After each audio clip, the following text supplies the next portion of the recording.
alaikum wa rahmatullahi wa barakatuhu. Welcome to class 6 students. We'll be learning a new lesson in English literature, and that is Arthur and the Sword. We all are very familiar in history about how a kingdom works. The functioning of a kingdom with a king, its child, queen and minister and all the kingsmen, the courtmen present there.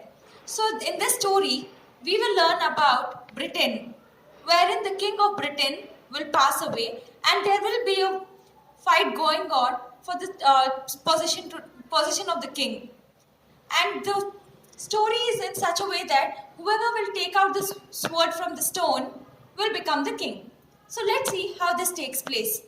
Come to page 59, Arthur and the Sword, paragraph 1. After King Uther Pendragon of Britain died, apparently with no son to succeed, a dispute arose in the country about who should be the next king. Every knight in the region wanted to seize the crown for himself. So here after King Uther Pendragon of Britain, he was a king. He passed away. As soon as he passed, every soldier in the kingdom wanted to fight. What was the fight going on for? To take the place of the king. And the meaning of knight is brave soldier. So dispute stands for fights. The fight was going on in Britain. But King Uther did in fact have a son whose name was Arthur. So here in the first paragraph it's told that King Uther didn't have any son. But in fact he had a son whose name was Arthur.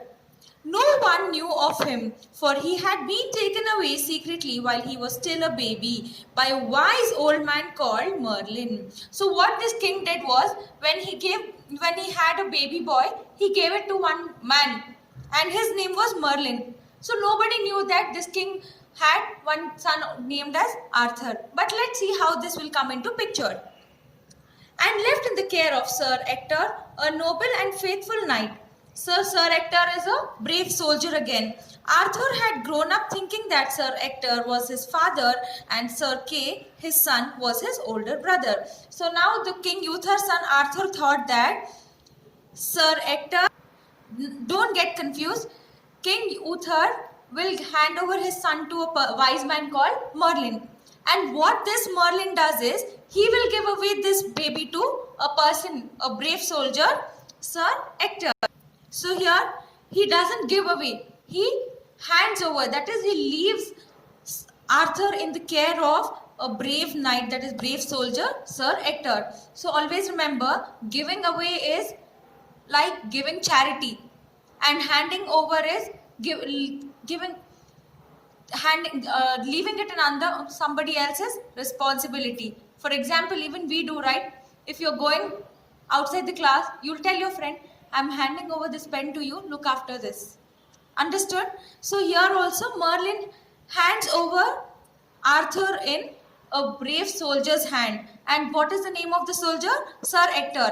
And Sir Ector already has a son whose name is Kay. So Arthur thinks that his father is Ector and his elder brother is Sir Kay. Clear? And now, to resolve the dispute that was raging in the country, the Archbishop, on the advice of Merlin, invited all the lords and knights to London. So now, as there was a huge dispute, fight going on in Britain, the Archbishop, as we have presidents, ministers, chief minister and all, in Christian countries, Catholic countries, it is like the bishop, the pope, they will be the head. So they will look after all the administrations. So what will happen? On the advice of Merlin was a wise man. So the Archbishop will take an advice from Merlin, and what he'll do? He'll call everybody from Britain to London. Why does he call? To clear the fight and to make one person as the king. It was Christmas time, and in the great cathedral a solemn service was held and prayer was made to God to show some sign of who would be the rightful king of Britain. So as it was a Christmas Eve, everybody had gathered and solemn service was held. Like a mass, as we all gather for Salah, right? Even they all have mass.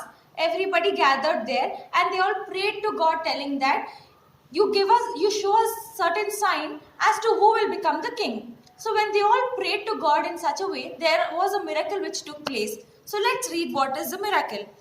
When the service was over, there appeared a strange stone in the churchyard against the high altar. It was a great white stone like marble with a naked sword stuck in the midst of it. So as soon as they all prayed, their prayer was answered.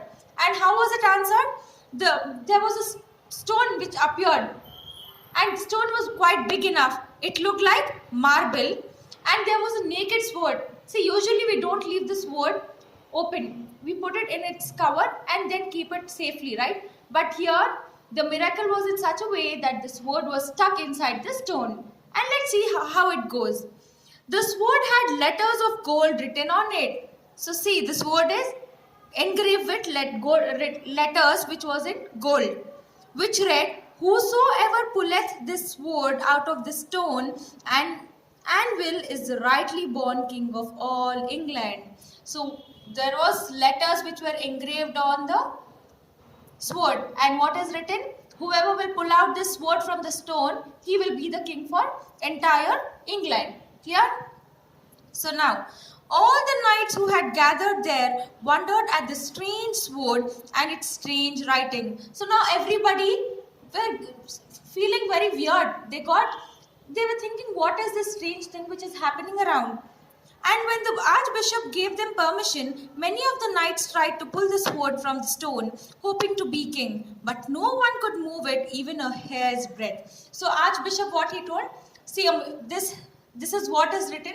So whoever can come and pull this sword out of the stone can come and do. So all the soldiers over there, who all were gathered there, they went and they tried to pull that out. But they couldn't do it. They failed. They couldn't move even hair's breadth, in the sense the sword did not move from the stone. "He is not here," said the archbishop. So when no soldier or no men could move the sword from the stone, archbishop will tell, "The king is not amongst us, who is chosen to be the king, but God will make him known soon." So archbishop will tell, here nobody is said to be a king, as nobody is able to pull that out. But one day we'll surely get to know who is going to be the king.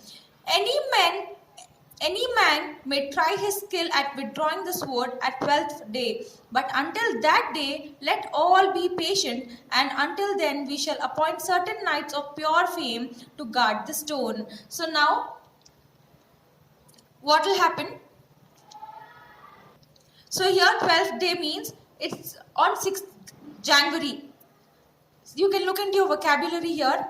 The 12th day after Christmas, that is after the Christmas gets over on 12th day, and that falls on January 6th. It is observed as a festival in honor of the coming of the three kings to the baby Jesus. So every religion has their certain rules and regulations, right? Here also in Christianity it's like this. So what will happen? The archbishop will tell, on the 12th day we will wait till January 6th.